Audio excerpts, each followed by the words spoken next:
Hi, everybody. How are you doing? Are you feeling gorgeous and sexy today? Okay, so what are we talking about? Well, it is about being truthful, and that, you know what? Sometimes the truth feels a little hurtful, but really, when you think about it, being truthful to yourself and being truthful to the people around you really does allow for so much more authenticity for you to remain real with each other.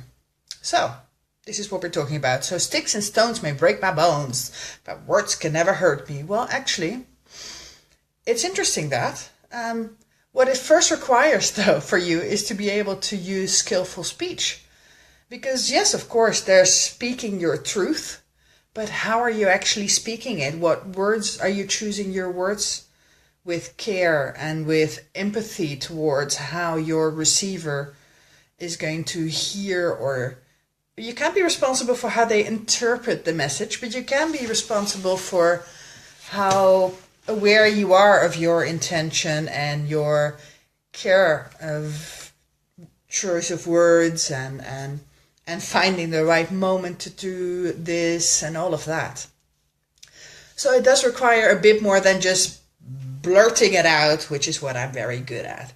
But blurting it out and just kind of throwing it out there and having the other person deal with it, because those are two different things. So first of all, truth does require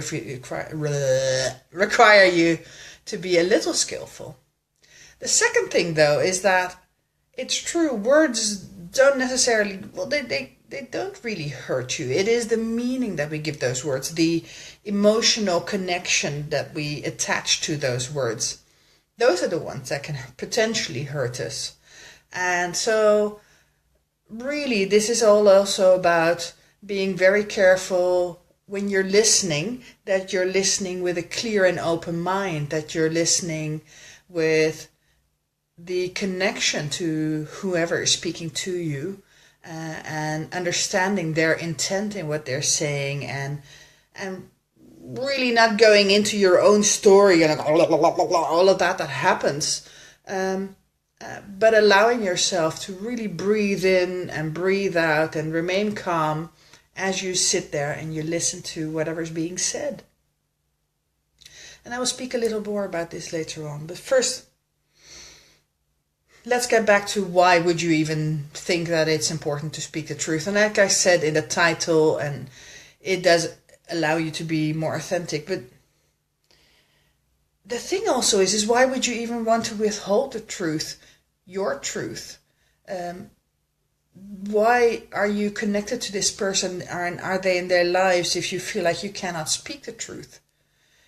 It does require you to be very clear about what is that truth. So if you're not sure yet, make sure that you also convey that to the other person and say, well, you know what, this is what's going on and I'm thinking this and I don't know where I am at this moment in time, but so you understand what my process is. So that's an option.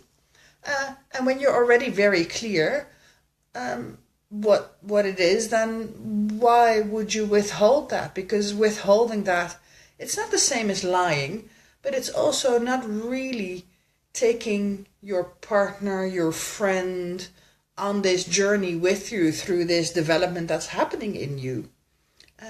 So that's something to consider when you really want to have this person with you in your life. And yes, of course, there's going to be different people that you have a different connection to, or you might say, well, I don't really need to be that connected with this person, or that level of intensity is not necessary for this friendship. Fine, it's not like this is the truth and you need to live this life because I say so. No, but I'm just sharing this stuff to challenge you to have a think about it. Yeah? All right. So, it does require a bit of practice.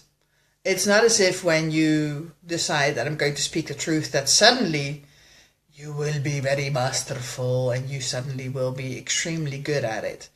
You will fumble a bit and there will be maybe some arguments or misunderstanding, or you may find that you struggle really to find words to really express what it is that you're feeling and you're wanting to share. So practice makes perfect, and be patient with yourself, be patient with the other person that's maybe also venturing on this journey, and understand that it takes time. What I also find is really helpful is that if you've both agreed that this is what you're going to do, because if you suddenly switch from how you're used to communicating with each other to this new, revelation, I'm going to speak the truth, and and the other person wasn't cued in and they're not sure. So what happened and why are we suddenly changing the formula? So make sure that you had that conversation first where you feel like, you know what, honey, or sweetie, or friend, or whatever you call them, this is what I'm feeling that I want to try out, and I want to see what that brings us. And would you be willing to share in that and join in that, or would you be willing to allow me that space and room to experiment with that? Even if they say they don't understand or don't want to be there, or say they're already there, which is also fine if that's how they feel, or if that's true, maybe. So make sure that you both agree that you are going to do this. Otherwise, it's going to really kind of maybe even shock or surprise the other person. Then I think it also helps to ritualize. And with ritualizing, I mean, make sure that you find a form in which you both speak. So, it might be that you set a time for these kinds of talks, or that you open up with first speaking your intention and expressing your love for one another, and doing any kind of ritualized bonding before you go into a very open and deep conversation where you are speaking your truth.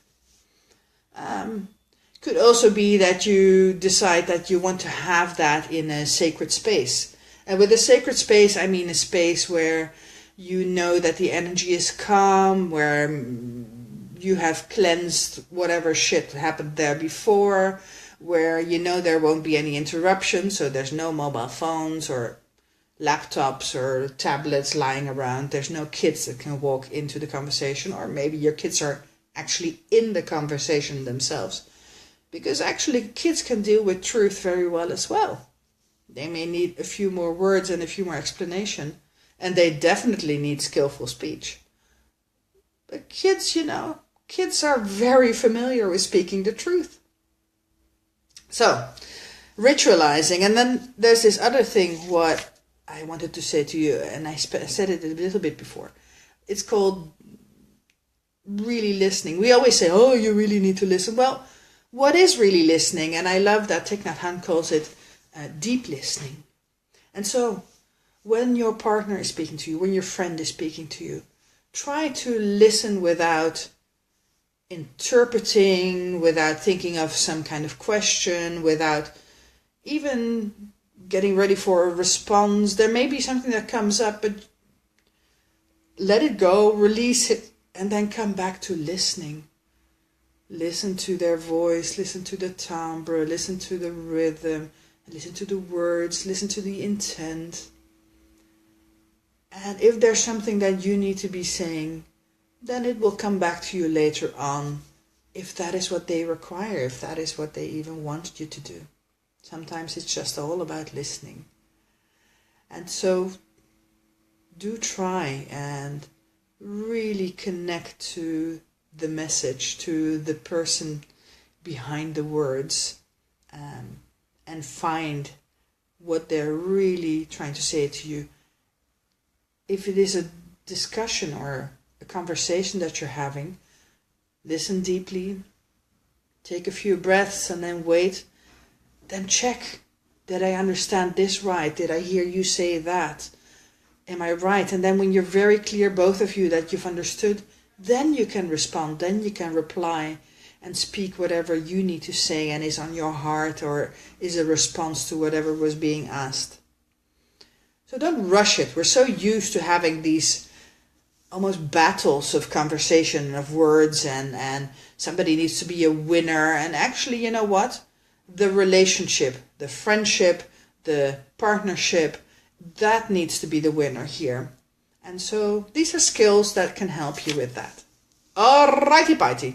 That's it. leaving you for today, and I'll speak to you again soon. Take care. Bye bye.